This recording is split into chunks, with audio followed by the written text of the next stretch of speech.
Hello, beautiful brave hearts, and welcome to the Doc of Detox show on DocStar TV. I'm Jason Varga. I'm one of the master trainers here at the International Training Institute of Health. And today, my show for you guys today is just to show you my journey from when I was basically a nobody to a master trainer. So I've been working with the company for almost 4 years, and quite honestly, I've had quite the journey on how I got to this position at where I am now. Quite frankly, looking back, I didn't see myself being in this position, although I've always wanted to be doing something that I'm doing now. So I am entirely grateful of this opportunity I've been given here at the Doc of Detox, and I love my job here. I love being a trainer. I love working for the company. It's honestly everything I've always wanted ever since I was a young child. And that's something that I want to go back to, is how this all came to be, how I got into health, how I wanted to become a trainer. So I want to get started on why I made this decision to get into health.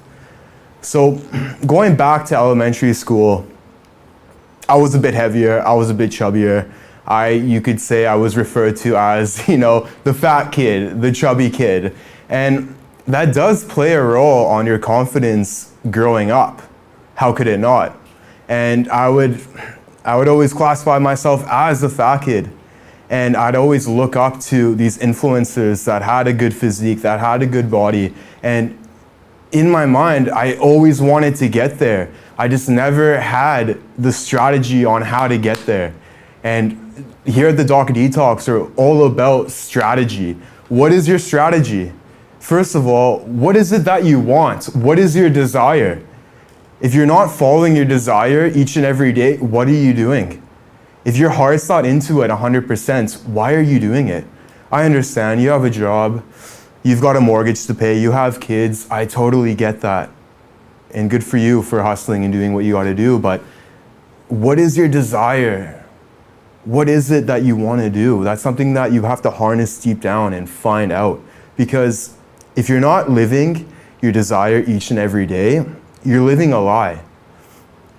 So going back, yes, I started out in elementary school. I didn't really know much about, as a kid, who really knows much about eating, about emotions, about loving yourself? That's never told.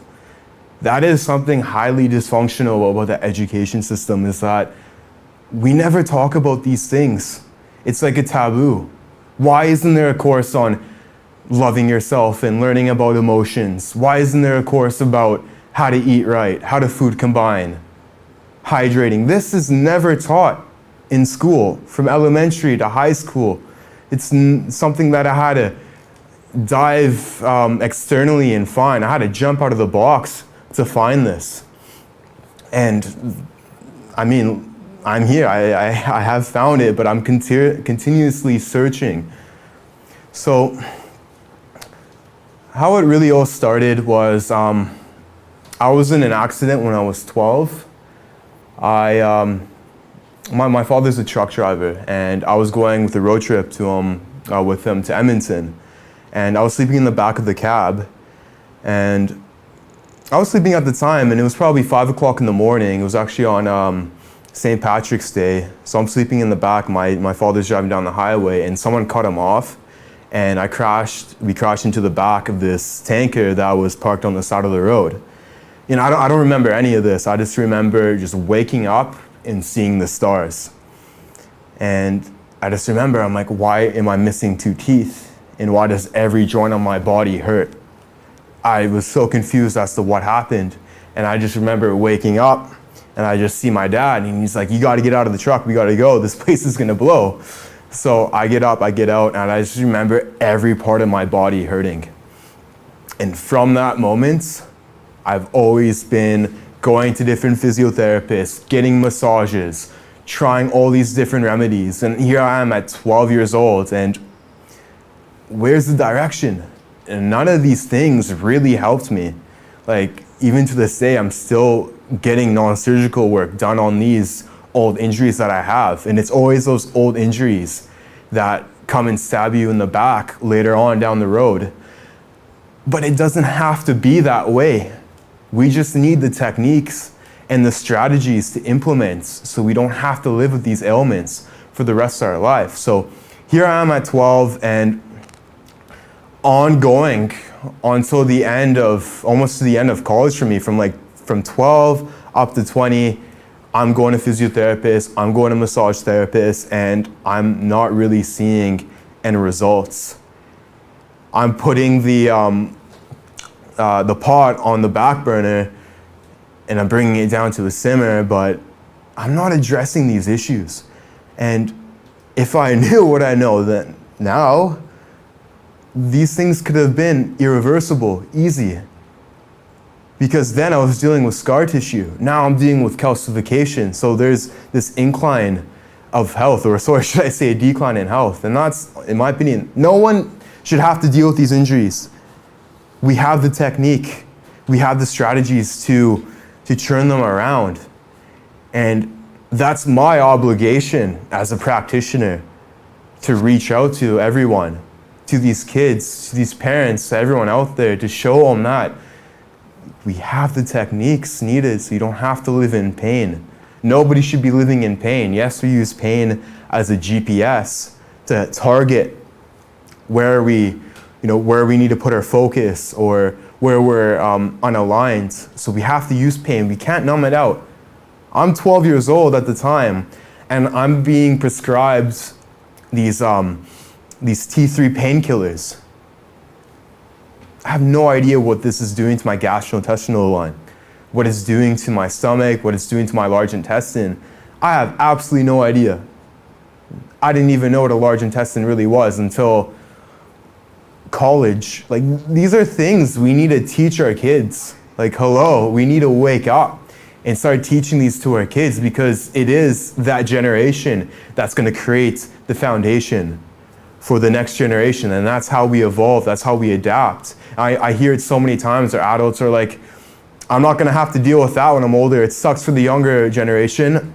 Honestly, how dare you? How dare you put this on the younger generation? It's up to all of us to come together and to create a better future for all of us, not just our kids.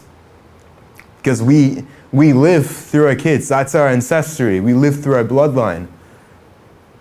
So why not we come together and create this strategy and foundation where we can be happy, where we can love ourselves without even question, where it's unconditional love. From the moments, from being in the womb to being birthed and to growing up, we should just know unconditional love. From our parents raising us. Why isn't that a thing? Why don't our parents know how? But yet again, you know what? We live in a beautiful opportunity where, you know, this is how we evolve. It's the cycles in time, and we're going through that cycle where it's time to evolve. And you know, I'm grateful for everything that's happened to me. I used to live in regret a lot, so much regret of the things, you know what, I couldn't control, but at the same time I attracted. So here I am, I'm 12 years old, and I get into this accident, and quite honestly, it could have been a lot worse. You know, I lost a tooth, I broke a vertebrae in my neck, different injuries throughout my body where I could have been paralyzed. So it's something that I think about, and I'm so grateful that I did go through that opportunity, because I learned so much about myself, and it took me down this road to becoming who I am now. So I just want to go back on the journey that I went through after this accident, because this is kind of how it all started. So I had the accident, and I'm going in and out of physiotherapist, massage, and let's just say, like, when someone goes through a tragedy like that, that's going to strike their confidence. And for so long, almost a decade after that accident, I was suffering with depression, in and out of depression, self-esteem, being confident, and I just didn't have the tools needed to understood that, you know, I'm a total light being, I'm an energy being, and I do deserve to love myself. So going through middle school, I would say it was difficult because of the thoughts I had about myself and how I thought I was. When if I had the tools at the time, I could have took a step back and looked at, you know what? Is that really who I am? Or am I just experiencing this at the time being? Do I have social anxiety? Or am I just experiencing social anxiety? I don't want to put any labels on myself anymore. I said enough with that. Going to the hospital, saying that I have bipolar, I'm not putting that label on me anymore. I knew at the time, I know I didn't love myself. I know there was chaos going on in my life, and that happens to everybody. And that's what makes us grow. So I've been blessed with my parents because my parents are always educating me on, grow your own food, eat fresh, everything you eat should come from your garden. Yeah, they had some dysfunctional habits, like eating cheese, eating meats, eating inflammatory foods, but that's something we can get over. But I've just been blessed with knowing that from the start, that everything we eat should come from our garden. At the end of the day, you don't know where that food's coming unless you grow it yourself. And now I'm hearing about these laws in Australia that you can't even grow food. Like, really? Everybody should be growing your food. I don't care what the law says. You have the right to grow your own food and to be healthy and to be loved, to love yourself. That is your God-given right. So understand that. Let no government tell you what you can and can't do, especially with things like this. So you go ahead and you grow that garden. I am totally cool with that, and I support that. Okay, so I love sports growing up. I played a lot of soccer growing up, and I remember after the accident, I had to wear a neck brace for 2 months. Grade 7, wearing a neck brace around middle school, it's not fun. I mean, it didn't look great, but it stunk, it was sweaty, it wasn't a great experience. So I really learned at a young age that your body isn't invincible. We're not invincible. Our bodies are just meant to break down, and that's just how it is. I know my soul is infinite. I'm an infinite light being. But I learned I have to take care of my body because this is what I have. And, feeling good is looking good. Like, there's a correlation between the two. So since then, since I was, 13, I started to work out. Hello, Dal. It's good to see you. Thanks for checking in.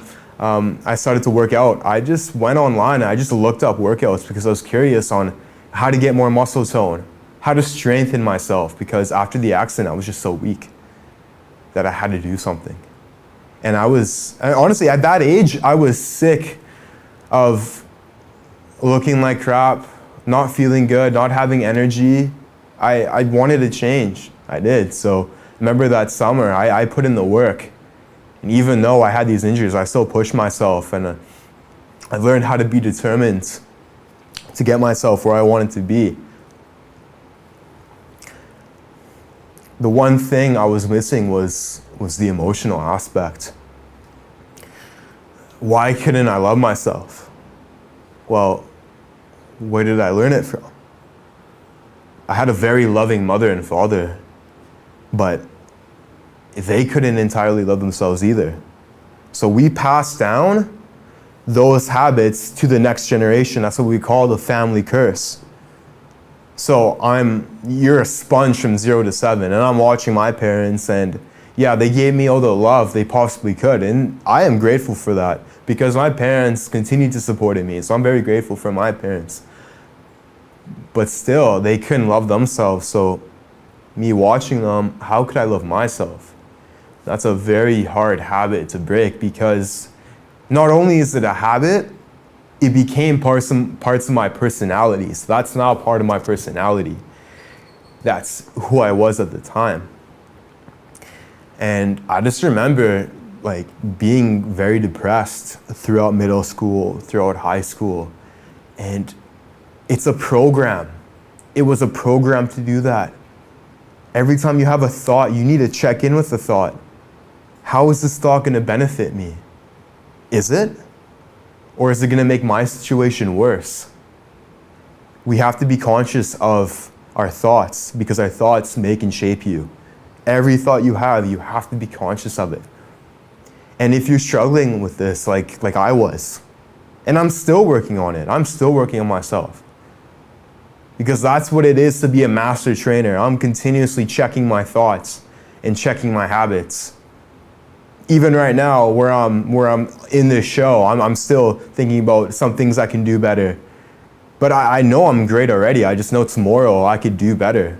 And it's about checking in with your thoughts constantly and be like, how can I make these changes so that, tomorrow I have a better day? How do you wake up in the morning? Think about it. How do you wake up in the morning? Do you wake up feeling, I'm going to conquer this day? I'm going to have the best day ever? Or are you waking up thinking it's another damn day? I have to live through this again. Those initial moments when you wake up are so crucial. They are. So when you wake up in the morning, you embody yourself with self-love and you tell yourself, I'm going to have the best day ever. I don't care what happened last night. I don't care what happened last month. No matter what it is, you're going to have the best day. Because from these experiences, what I've learned is these nightmares that we have, these life experiences end up being the biggest blessings that we have. Whereas before, I'd look at my car accident and I'd be like, you know what, I wish I could go back in time and reverse that so that didn't happen. I think differently now. I know I attracted that accident. Why? Because at the time, I know I was depressed and I was suicidal at the time too. So what happened? I got into an accident because we are like magnets. I magnetized that. I attracted that to happen to me. I asked for that to happen to me and I needed that to happen to me so I could have this life experience. When I came down here, when I came down to this earth, I knew that was going to happen to me and I accept it now. And I am so grateful for it. And what I'm going to learn from this is I'm going to teach my kids how to unconditionally love themselves so they don't have to go to bed crying, so they don't have to feel depressed, suicidal at night, so they don't have these experiences magnetized to them. So that's my obligation, is to teach the younger generations that, it is okay to feel down. What's happening in your life? What is it that you're doing that maybe your passion isn't all there? Because if you're living your purpose and passion each and every day, you're going to have that love. You're going to have that drive into you. So that's why it's so important that you do what your purpose is. And I know it may be difficult to find that at first, but it is deep down inside of you. You just have to look. You have to meditate on it. What is your desire? What are your interests? Write these things down. Even though you're going to school, you have a job, still do these things at night. Okay, so let's get back on track here. Going into high school, I was going at the gym and I did put on a good amount of muscle to help boost my confidence. Was a big part of that. Because I would get picked on when I was younger, and not severely where kids would beat me up and whatnot, but I'd be called names, I'd get harassed, whatnot. So it did strike my confidence because I felt small. So I felt by going to the gym, put on muscle, I'd feel bigger, and it worked. I got respect from other people. People didn't make fun of me anymore, so that felt nice. And I was starting to feel more confident in my skin. But I still had parts of my personality that were dysfunctional. For some reason, I still felt like I had to be depressed. And when you're feeling depressed, your body is releasing those hormones. The adrenaline, the cortisol, the histamine, that gets released. And to be honest, I was addicted to that feeling because I wasn't feeling happy anywhere else. That was where that's literally how I would go to sleep at night, was feeling like that. And so I'd be in and out of that. That's something like I would battle. That would be a continuous battle from middle school up until like 2 years I've been working at the company. So in grade 10, I decided to join football, American football. I'd never played before. I honestly didn't know anything about it. I just knew all the big muscle guys were like, hey, you're pretty jacked. Come play football with us. And I'm like, all right, I'll try it. And I didn't really know what I was doing for the first year, but I started to study it more. I found out that I do have a passion for this sport. And it did reflect to, kind of who I am. My warrior ethos is, like you're in the field, you're like a warrior. So I like that aspect of playing football, and it did make me feel more like a man. Because I'm out there, I'm making tackles, I'm doing this and that, I'm having fun with it. And I started to realize that I'm actually good at this sport. And my mom did not like that sport whatsoever. And I can't blame her. It's a pretty vicious sport. But she'd always warn me, Jason, you're gonna get injured. Something's gonna happen to you. And, I love my mom, and she should have approached it a different way. We should be more like supportive in the sense, and bringing up that you're gonna get injured, you are attracting something, because now that's where the focus is. If I'm focused on getting injured, I'm gonna get injured. If I'm focused on excellence, I'm gonna excel. So saying that I was gonna get injured or something's gonna happen to me, that is a thought in my mind, and I start to create an image of that. First you get an image, or you get a thought, then you get an image, and then now your body, your brain is the chemist, and it's giving off different hormones and chemicals according to what that image is. And you know what? If I'm thinking about getting injured, I'm going to be attracting that. And I was attracting injuries throughout my sports career. I remember the first one I had was I pulled my hip flexor. And honestly, that's probably one of the most painful injuries I've had, was pulling the hip flexor, because it's like a constant irritation. And that could have been avoided. That could have been avoided if I stretched well, I hydrated well, and of course, if I had non-surgical. But even then, like just doing the stretching and the hydration, it could have prevented that. So I know these things now. So I'd love to pass this on to, some of the younger kids out there playing sports. These things are essential. And no one's too young to learn the non-surgical technique. Heck, we've had a 9-year-old learn the technique. Imagine if we brought this to the younger generation and we implemented this in the schools, where we could just work on each other and we don't have to have these injuries. We take care of them right away, just like that. And we don't have to let them cripple us when we're older. What if we did that? What if everyone learned non-surgical in high school? That was a course that we did. Beautiful. And that will happen. Mark my word, that will happen one day. And I will make that my duty, my obligation to fulfill that. And I won't stop till that's done. Because what's the reason I'm coming down to earth? We come down here to learn, to expand human consciousness.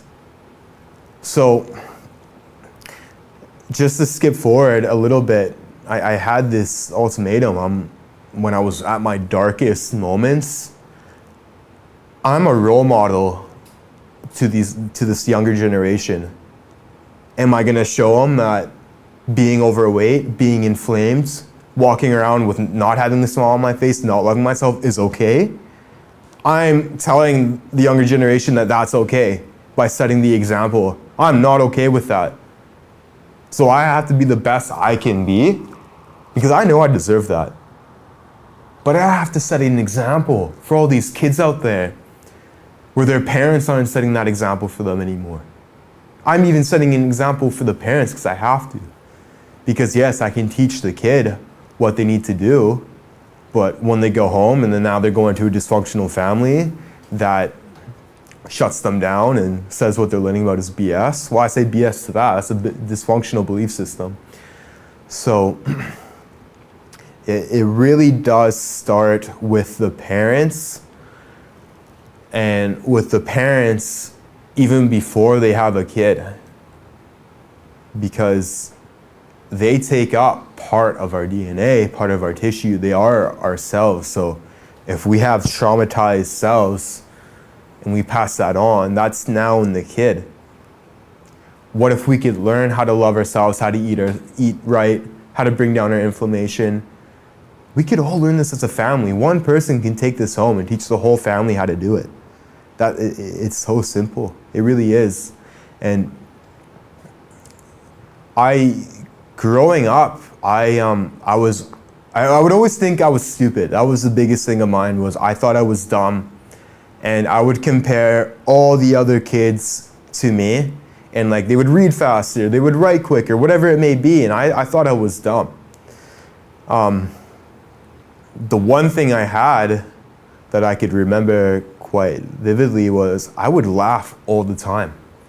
That was the one thing that I had amongst others, was I was always laughing, and they would actually separate me from the rest because I was just laughing all the time. But like, you're so young, why can't we laugh and live life to the fullest? And no, that's okay. Why do we just have to take our kids and throw them into books and they don't even want to learn that? They're just forced to. So I'm pulled away from the rest of the kids because I'm laughing too much. So right away I'm isolated from the rest, and like, you're gonna think you're different. So I thought I was dumb, and I honestly didn't really think I was going to amount to anything at all. I had some big inspirations of what I wanted to be, and as I grew up, I wasn't really focusing my time and my energy to make my inspiration become true, because I was doing everything else that everyone else wanted me to do. I wasn't focused on what I wanted to do. And you know, I love my parents. They always gave me support on what I wanted to do. God love them. And Mom, if you're watching this, I love you. But I would get pushed in directions. And you know, it was always my choice at the end of the day. It always is your choice, you know. You want to become a doctor? Sure, I'll support you. You want to become a lawyer, accountant, whatever it may be. My parents were there to support me. But I always felt I was doing it for them, not for myself. And you have to distinguish between that. Who are you doing it for? Is it for you? Or is it to satisfy someone else? Because if it's to satisfy someone else, it's not going to end up well. Yeah, you might get a degree, you might get a great job, but you're not going to enjoy your life. You're going to hate waking up in the morning, going to that job. You will, and it's going to take a toll on you. Stress is going to eat away at you. You're going to come home exhausted. You're not going to have energy to do the things that you love. So if you're in this position, take the time and strategize a way where you can live your purpose and passion, whatever that may be. Find out what that is and dedicate a part of your day to do that. So I was influenced to go more into the first thing I wanted to do, because it switched so many times throughout high school. The first thing I wanted to do was become a medical doctor, because I knew I wanted to do something with health. That's something I knew from a young age, is I wanted to help people, help them heal, you know, find ways to cure cancer. And I learned here that it isn't about curing cancer. There is no one pill to solve all issues. That's not how it works. And that's what media and the medical system has put onto people, is that you can take a pill to fix your ailment. That's not how it works. And deep down, I didn't know that. I just haven't realized it yet. That's not how it works. So I'm going into school and I'm taking these courses like AP chemistry, advanced chemistry. I'm taking like pre-calculus, calculus in school, and I didn't enjoy any of it. I'm like, what the heck am I learning? And I have to truly enjoy something to really put my focus into it.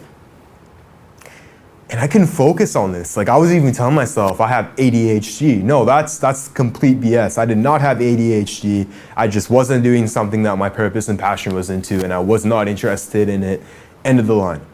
I did not have ADHD. But I would tell myself that because I wasn't interested. And you know the classic saying that it was Albert Einstein that said it, if you judge a fish on its ability to climb a tree, it's always gonna think it's dumb. And that's basically how I felt. I was a fish that couldn't climb a tree, but boy, could I swim. But that's the thing with modern schooling nowadays. We don't have these facilities really to, you know, bring the fish to the water and show him that he can actually swim. He didn't have to climb the tree to get the success. So what I did learn in high school was how to cheat. Because I couldn't bring bad grades home. It just wasn't a possibility. Like I know if I was lacking in class, my parents would show up and talk to the principal. And you know, God love them for showing that support. But I'm like, man, I really can't learn this stuff. I have no interest in it whatsoever. And I'm already in 12th grade chemistry, and I already cheated my way through grade 11 chemistry. How the heck am I going to get through grade 12 chemistry? I had to cheat. Or else I would have failed these classes and I would have failed high school, yada, yada. So, cheated a lot through high school, and am I going to regret that now? No, I'm not going to regret that. I did for a long time. Throughout college, I regretted that, and that really knocked on my psyche because I'm like, you cheated your way through high school.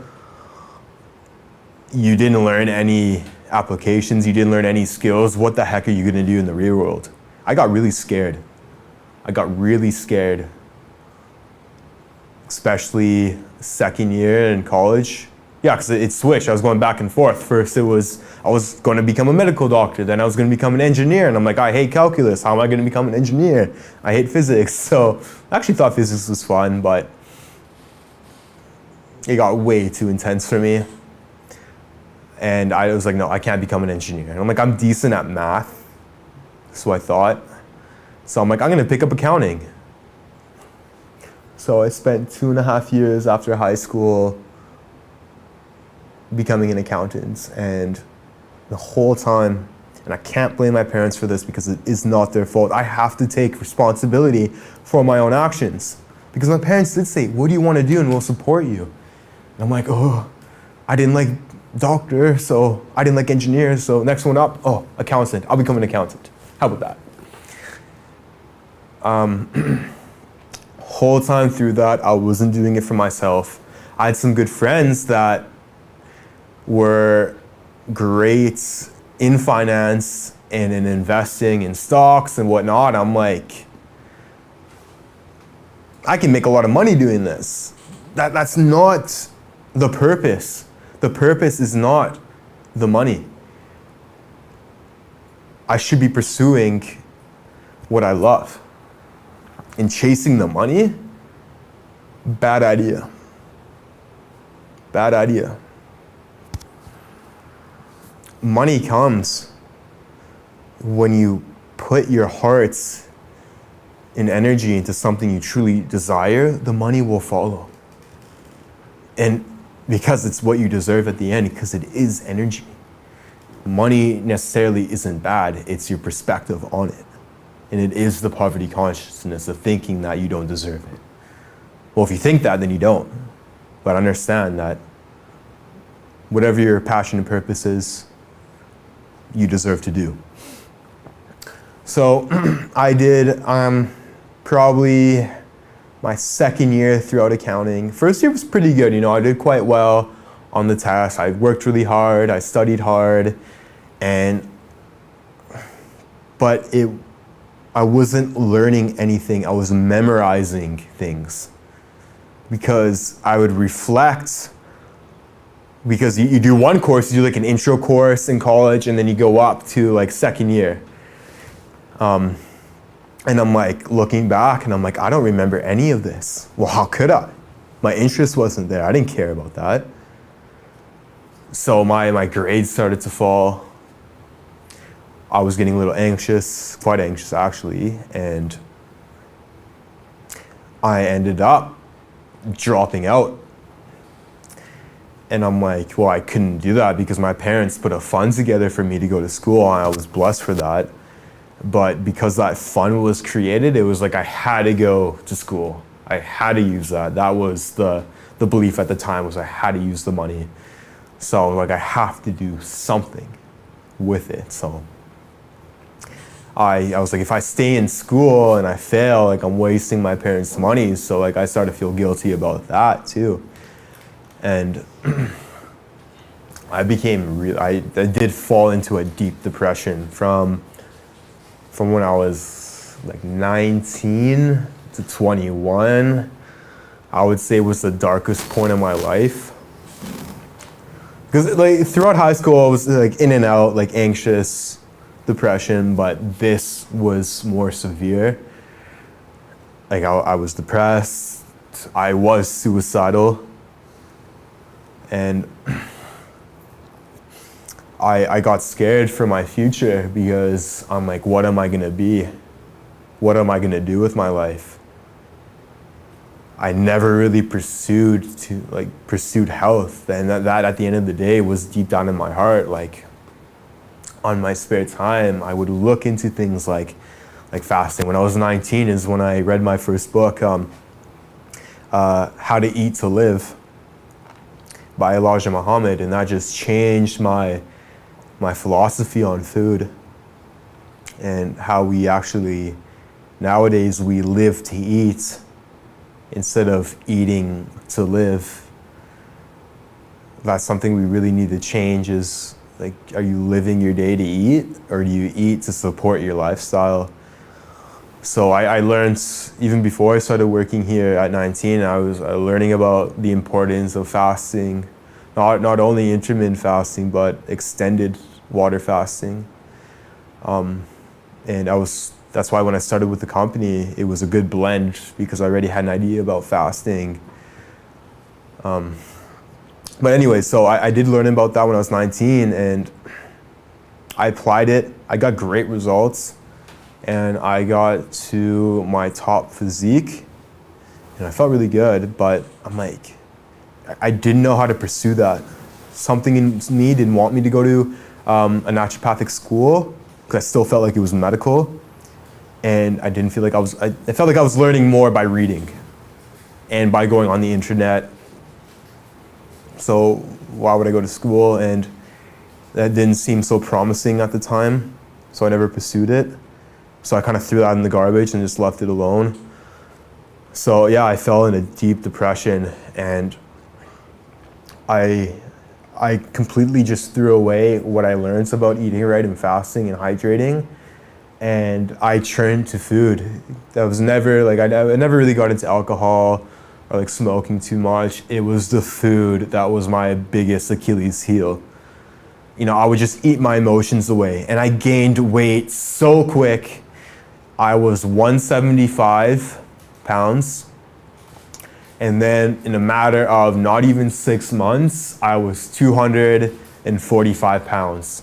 I gained that much weight, that much inflammation quickly. What was happening to me during that time? I reflect on that and I take notes because I need to, because I've gone over that hump before, but I fell back down and I brought myself back to that chaos. So I have to take notes on how I fell down and what I did to get back up, because I know that was part of my personality, and I have to continue changing my habits to create a new personality, because I'm not going back down there. It's not gonna happen, but it could if I don't change my personality and change my habits.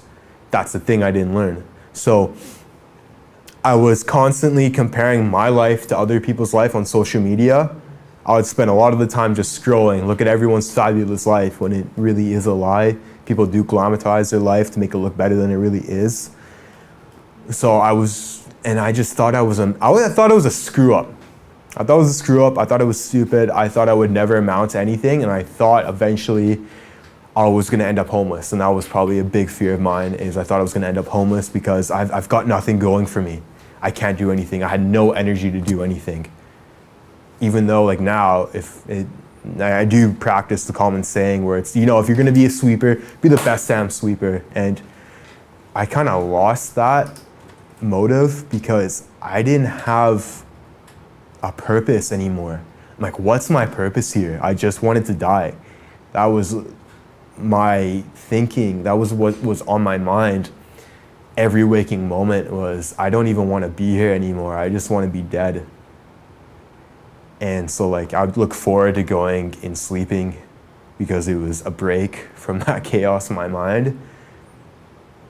I'd wake up and be like, damn, another day I have to get through. And this continued on. I literally became a hermit. I'd wake up and I'd just stay in my room. I'd just like scroll through social media, watch Netflix.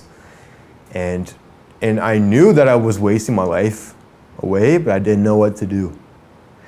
And my parents were getting they're getting scared of what was happening to me, and you know what, like they tried everything they could to help me, but they only have so many tools they can provide.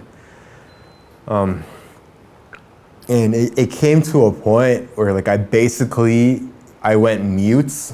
I would hardly talk because I was just so much in my head. I literally became my subconscious. That was the habit of constantly putting myself down, constantly telling myself I'm stupid, constantly saying I don't deserve it, or like thinking how I could go back and change the past. If you're living in the past, that is a very difficult place to be. And just understand that I am here for you, and please reach out to me. You can call me, you can text me, whatever it may be, because I understand the difficulty of being in that position where you're just constantly thinking about the past and how you wish you could change it. But the change is in the present. If you don't like something about yourself, you have the ability today to create a new habit. And if I create a new habit today and I continue that habit, I make a goal to pursue this habit and I write it down. And that's the thing, is writing is really going to solidify it. And I put up sticky notes and I tell myself I'm going to continue with this habit. I do that for 90 days and I've got myself a prominent habit.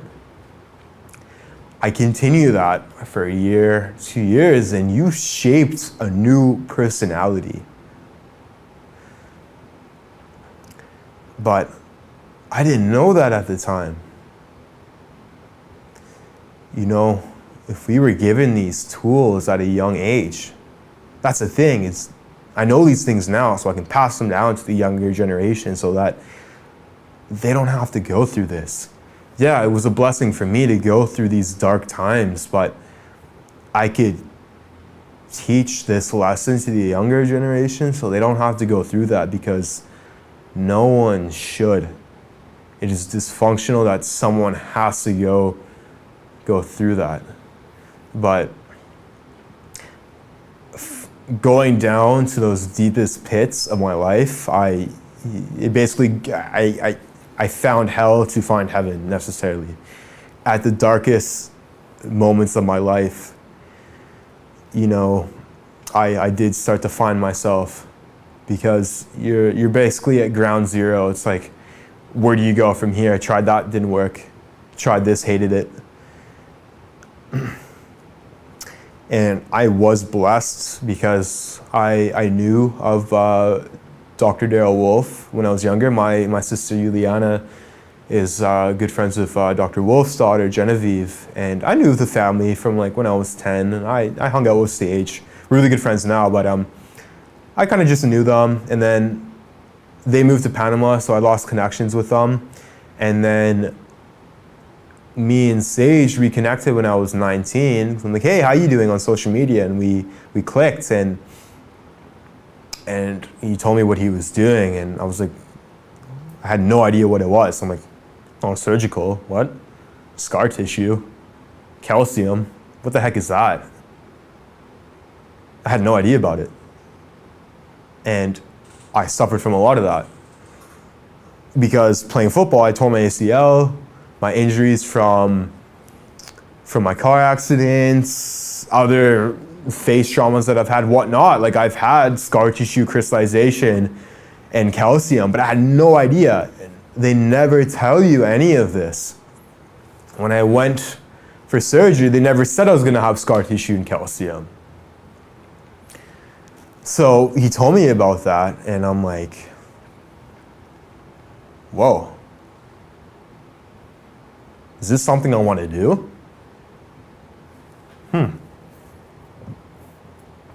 So I started to look into it more. He gave me more information about it, but I was still like kind of lost. Because I understand, like if you guys are out there and you don't know about scar tissue calcification, crystallization, I get it, I really do, because I was in that spot too, where I really had no idea what it was. But again, if you aren't focusing on the scar tissue, crystallization, and calcium, if your practitioner isn't focusing on that, you're not gonna get well if you've got like these calcified injuries, you've got surgeries, the technique isn't there. So Sage told me about this, and that was in the back of my mind because he told me about the courses that they do and how he trains, and like it did spark interest. But at the time, I was on a steady decline, and I had to hit ground bottom. I had to. I ended up in the psych ward, and I spent about 3 weeks in the psych ward. I remember they were giving me like 9 different medications a day. I remember for the first 2 weeks in the psych ward, that's the first thing they give you is medication. They wake you up, here's your meds, you don't even get water or anything, they just give it to you. And I remember I'd always go to the bathroom, I would be vomiting all that medication out. And again, later at night, same thing, they'd give you the medication. I remember my stool was like gray for like 3 weeks, and I'm like, this isn't good. I didn't know much about like how your stool should look like and whatnot at the time, but I just knew in me that this wasn't right. So I did learn a lot about the medical system being in the psychiatric ward. I would say the biggest thing I learned was the victimitis. That would probably be the biggest one, is that we've been conditioned to, like I didn't take responsibility for my own actions, but at the end of the day, it is my responsibility. No matter what's happened to me, I can't blame it on anyone else but myself. So that's the biggest thing I've learned from being in the hospital. To keep going forward, so I ended up getting out of the hospital, but I was so lost afterwards. You can't take all these pharmaceuticals, especially for what they try to do to combat the mental. You're gonna lose touch with your spirit, and that's what I started to do, was lose touch with it. My sister Eliana knew something was up. So did my parents, and like they didn't know what to do. So she went out to Dr. Wolfe and just like, look, like my sister's wanting, my brother Jason's wanting to kill himself. We don't know what to do. And I was like, that was on my mind a lot of the time. So I remember I ended up going to help Dr. Wolfe at the clinic, and all I could literally do was pack tea. Take the tea bags, put them in the bag, zip it up, next one.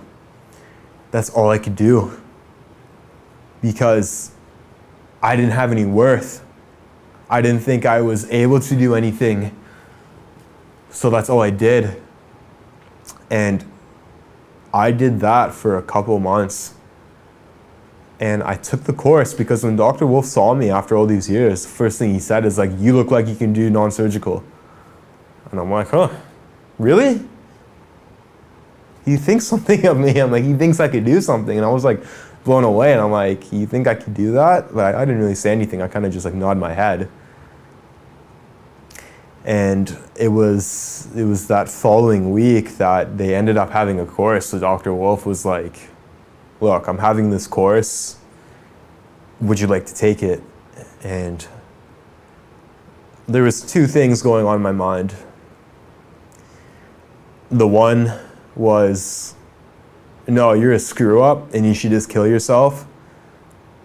And the other one was like, you know what, man?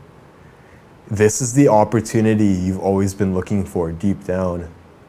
This really is. Like you get an opportunity to do body work, to consult, to educate others on how to eat healthy, how to look after their body.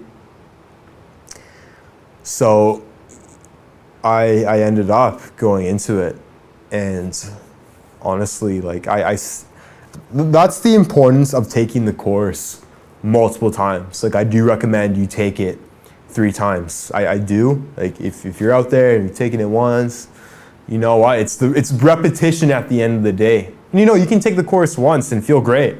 That's amazing. For me, I needed to take it 3 times. The first time I took it, it really just like shook me up and was like, whoa. These thoughts I'm having, like, they've been bestilled onto me. And I really do have the power to love myself and to change my habits, to become the best person I could possibly be. And it's not like a click that just happens like that, where it's right away, you're this new person. No, you have to put in the work. And there's so many, like, you look on Instagram and social media and everyone's posting about, self-help things and whatnot. There's no one tip to turn your life around. That's not how it works, and that's going back to the one pill syndrome.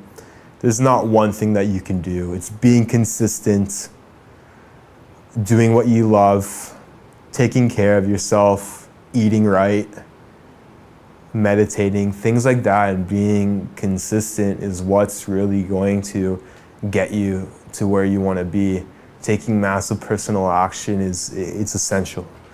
So I did learn these things in the course because, Dr. Wolfe, he does have a gift where he could, if he sees something in you, he could pull that out and be like, this is what you're thinking about, these are your habits, yada, yada. And I'm like, damn. Hearing it from that point of the view, I'm like, whoa, I don't want to be a joke anymore. I was 20 at the time. And I'm like, I'm still young. Because for so long, I thought it was too late to change. That was my belief. And that's never the case. I don't care how old you are. If you're 8, if you're 80, you have the ability to change your personality. So never say it's too late, because it isn't too late to make a change. So slowly I started to, work out again. For the first time, I worked on my mental health.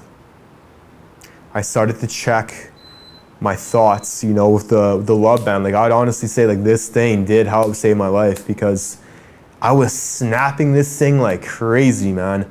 Like crazy. Because I would have these thoughts, and then I'd right away click and be like, 3, 2, 1. That's the old me. Or like, then I got better with it. I'm like, no, 3, 2, 1, I got this. That's the old me. Thanks for the lesson. Whatever it may be. Even with my eating habits, because I'd get into a darker phase and I'd be like, okay, let's go get a burger. Let's go get ice cream, and just like eat away my thoughts at the time. But I'm like, no, 3, 2, 1. That's the old me. I'd breathe, and you replace those negative comments about yourself with better ones, with ones that are going to help you grow. And then slowly you start to notice that the percentage of good comments about yourself becomes more and more, where it comes to a point where you don't even talk bad about yourself because you know you're worth it. You know that you don't deserve that. And that was the biggest thing, was combining the emotional with the physical, with the nutritional, with the spiritual. Because I would always fall down, and then I'd bring myself back up with like 1 or 2 of these attributes when it should be all 4, because that's the 4 pillars. You create the foundation, you create the structure. It's a necessity. If you're going to a practitioner and they're not talking about all 4 of these, you're not going to get better.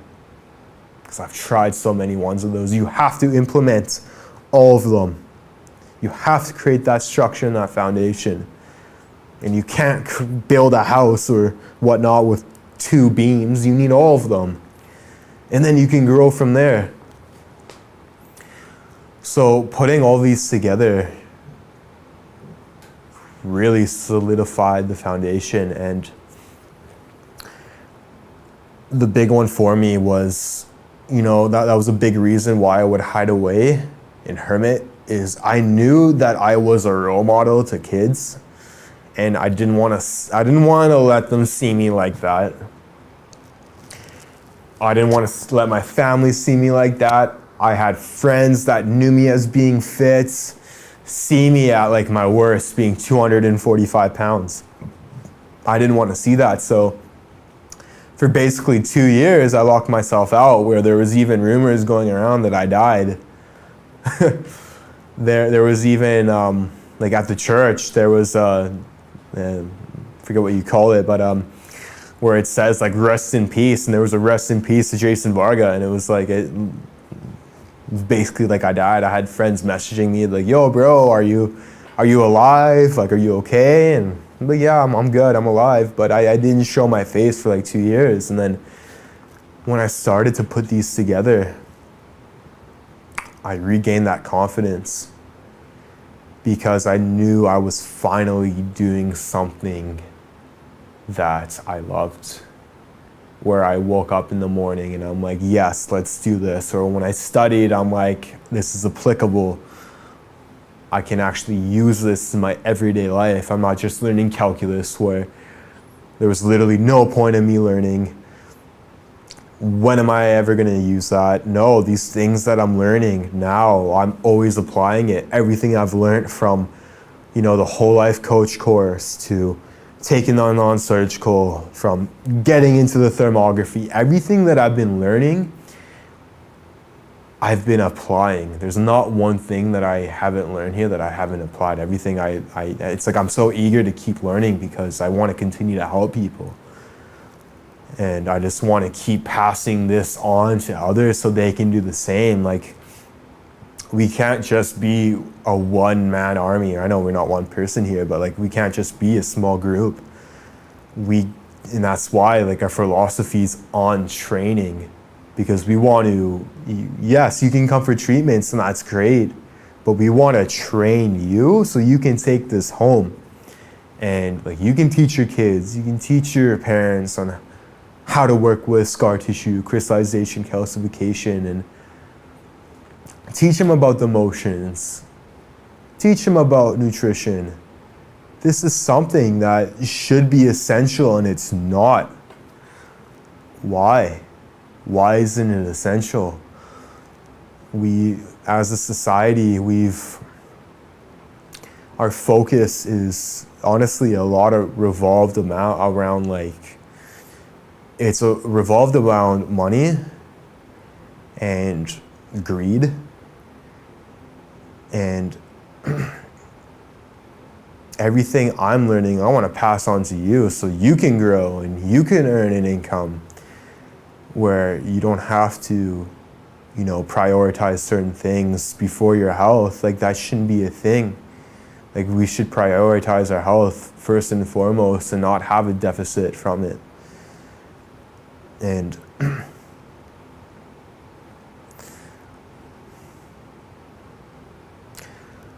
so I think it's so beautiful when I see younger generation coming to the course. Like, last course we had a 20-year-old come from Vancouver, and he absolutely, he did amazing during the course. And I was so happy to see that, younger kids are coming and learning this technique. And I'm like, yes, this is what we need. So my message to the youth out there, and anyone that that means, but to the youth, if you're lost and you don't know what you want to do and you're confused, like, please give me a call. Like, I'd love to give you support and to help, just not even like tell you to, it's not about becoming a non-surgical practitioner, but learning a strategy and a plan where you can fulfill what you want to do. That's amazing. Honestly, I feel like everybody should know the non-surgical just because it's so applicable. And one day I want to be out of a job, ideally. I want everybody to know how to do the non-surgical and to take care of themselves, because then I know we've really evolved. Because if we don't do that, then we really haven't evolved. What have we done? So it's my job to create more trainers, because one day I want to be out doing something else. Who knows what that may be? Maybe I'll become a martial arts expert. I don't know. I just know that we could all be doing this, but like, at the end of the day, we should all know how to eat healthy, how to think right, how to take care of our bodies. End of story. Everyone should know how to do that. And the fact that we don't really is a mirror of the dysfunction in our society today. But I am seeing a change. People are becoming more mindful. People are waking up. Yes, there's always going to be that group of people that aren't, but that's how it's going to be. And I'm not focused on that. I'm focused on the people that want to grow and that want to do better. But again, like, I was in that position where I felt like I was nothing. So like, if you're in that position, like, please give me a call. My WhatsApp is 1-250-980-0637. That's my WhatsApp. You can call that number as well. You can text that number as well. You can find me on Telegram. My name is Jason_Varga, so JASON_VARGA. I've got my video boy. He's putting that up there right now, so thank you for that. And just know that we're here from you, and that I'm not looking for you to like, you don't have to pay anything to talk to me. That's not what it's about. I'm here for you. That's my duty in my service, provides lights and experience for you guys. So just use me as an asset, and you'll grow from me. I'll grow from you, because I'm constantly learning in this field from your questions. And like, I like having a challenge where, like, yeah, I might not know the answer, but I'm gonna find that out for you. Because that's how we grow. So there we go. Okay. For the past 2 years, I've actually been training with the company, and that's really how, I became more confident, because still in my psyche, I felt that I still wasn't worth it. So by going out and training people and helping them change their lives, it just, like, it feels amazing. So yes, I earn a good income from this, but it's not all about that, because I've earned good incomes doing other things that I hated. And I know hate's a strong word, but I disliked greatly. And I've learned experience from that. But from this, it's amazing to be able to train people and they really turn their lives around. And everybody has that inner practitioner within them to do that. Everyone has it. And doctors out there nowadays, doctor means teacher. I went to the doctor and, countless times going to the doctor, oh, I tore my ACL, I've got this infection, whatever it may be, and they just write down a note and they give it to you, and that's not a doctor. It isn't. That's a drug dealer. A doctor should be someone that teaches you take action protocols and remedies that you can do to really give yourself the power, because the power is within. So I just want you guys all to know that you're all so great, and you need to realize that you are great, and we were always great. I know that there's been a lot of manipulation with the human species, but it doesn't have to be. It's just part of the evolution. It's part of the cycles. We have to go through this time. And by going through this, I don't even want to call it a darker time, because that's not what it is.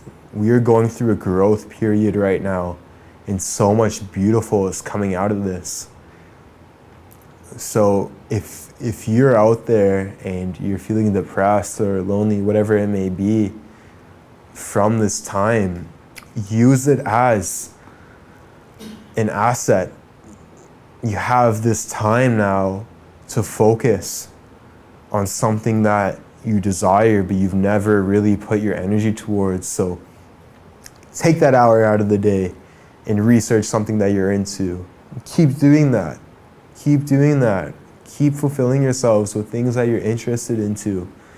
And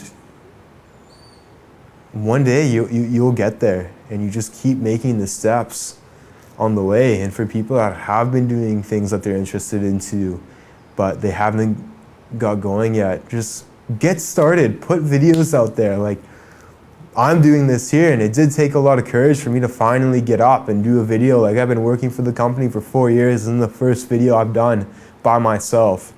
And honestly, like it does feel great. Like it was a little bit of anxiety doing it, but like I knew it was gonna feel great, because I know I have something to share for people to learn from, and so do you. We all have something from each other to learn from. So if you've got something that you're into or that you have a passion for, please start doing something with it. Start making videos, start doing a podcast, whatever it may be. Get yourself out there, because you deserve to do it. And I love all you guys. So big thank you for all of you that have watched the show. It means a lot to me. I really appreciate you guys. Every Thursday at 5 p.m. Central Standard Time, we have the New World Practitioner Live Q&A.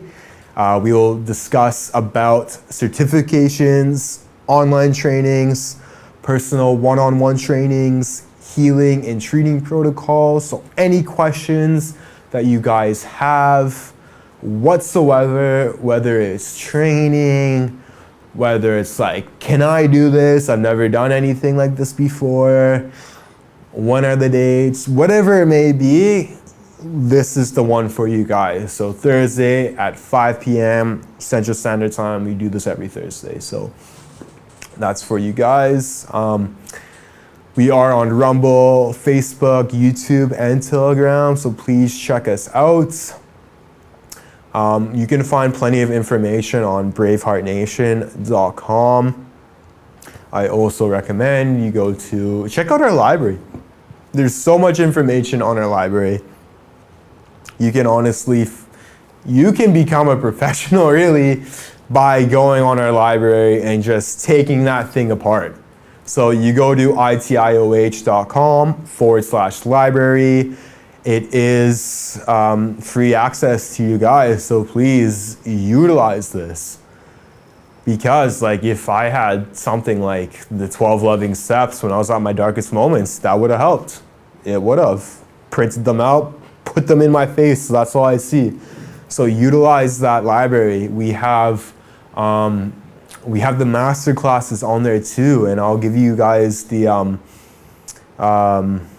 link and whatnot. So if you want to go to do the Braveheart, it's itioh.com/Braveheart, and then just put in your information, and then the password is Braveheart free.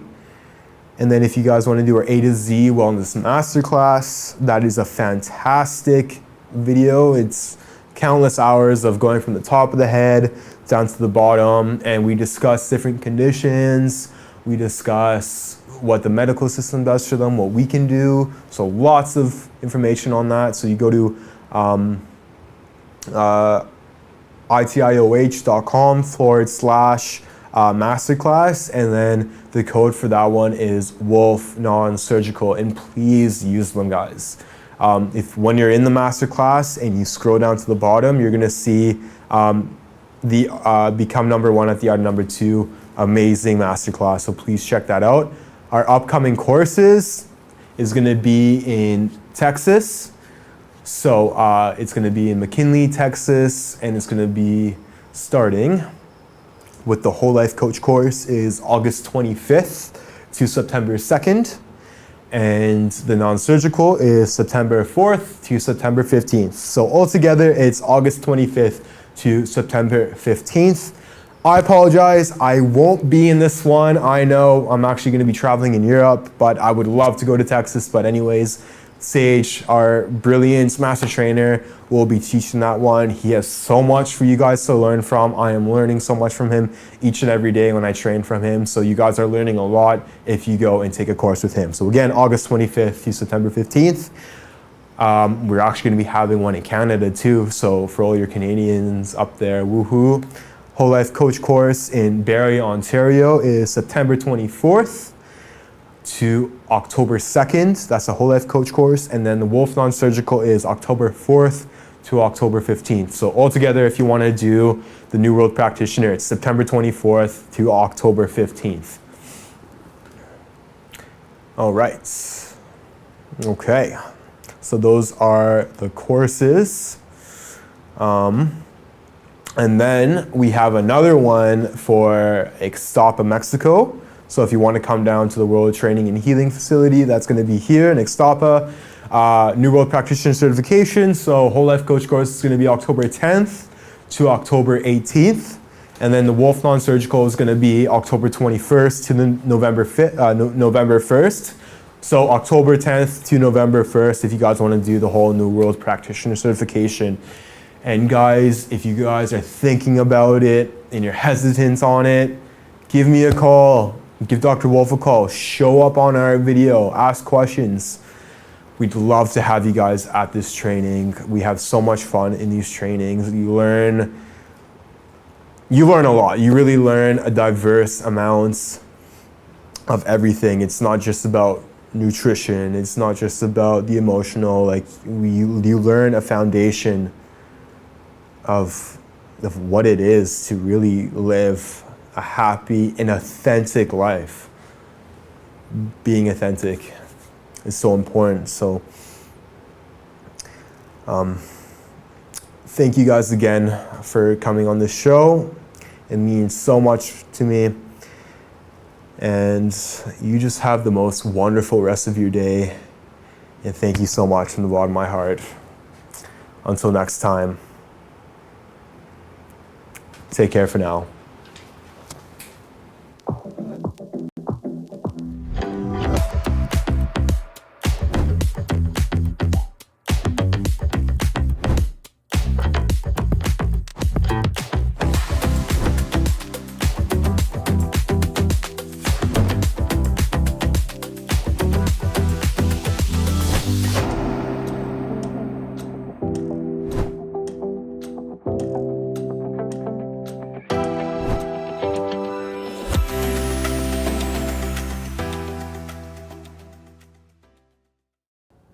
Hey, Bravehearts, how would you like a story? Everybody likes a good story.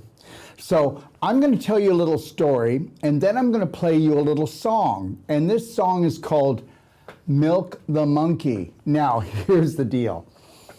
You know, things just come together sometimes, and it's the craziest thing. You know how they talk about monkeypox as the next thing that we have to be V'd for? Okay, well, understand, this was not what my discussion was. I'm telling you the truth. We were in a whole life coach certification class, okay, and we were talking, and somebody said, well, can you explain why it is that people drink cow's milk? And I'm going to tell you something. I won't go through why I explained, but the reason why cow's milk is poisonous to every human being. I'm not going to do that. But I said, if you were going to drink any milk at all, I mean, human beings are the only species that drink milk after we're weaned. So think about that. We're not that intelligent. So I said, but if you were going to drink any milk at all, you should milk a monkey. And I said, guess what? That's what we should do. We should milk a monkey. We'll probably save the world. And out of this discussion, one of my practitioners sent my little piece that I talked about on milking monkeys instead of milking cows, because it sounds more logical, because monkeys are more like us. And she sent my discussion that I had to a musician friend who mixed it up, and he made a song called Milk the Monkey. Okay, so here's the deal. It wasn't about monkeypox. It was about milking monkeys, because if you really want to get some milk, go milk that monkey. Okay, save the world, save your life. Do whatever you think you need to do. Check out this song, okay? And let's milk that monkey.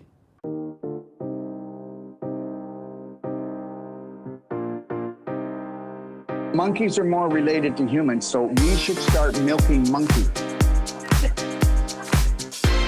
No, I'm serious. Who's with me? Okay? Okay, you haven't lived until you've milked a monkey. Yeah, a monkey, yeah. Wow, that could be the cure. Okay, that's it. We've got to start a marketing, milk the monkey. What if we were to make a song out of it? We could save the world. Yeah. Yeah.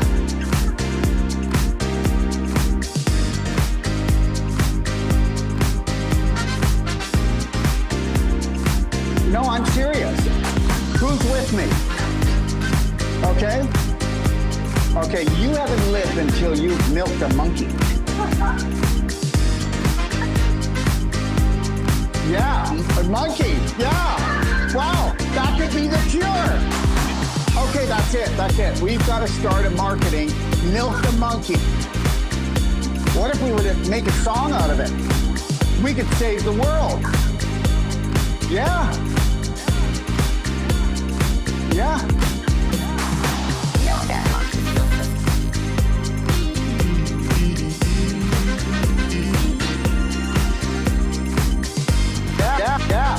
Yeah. A monkey.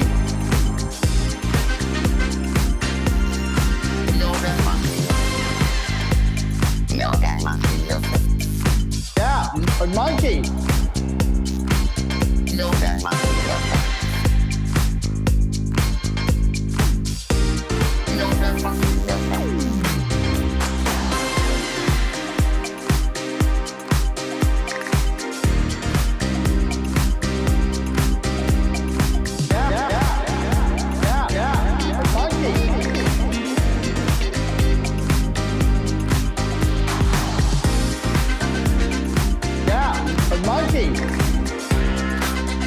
We could save the world. So further. But monkeys are more related to humans, so we should start milking monkeys. No, I'm serious. Who's with me? Okay? Okay, you haven't lived until you've milked a monkey. Yeah, a monkey. Yeah. Wow, that could be the cure. Milk the monkey. What if we were to make a song out of it? We could save the world. Yeah.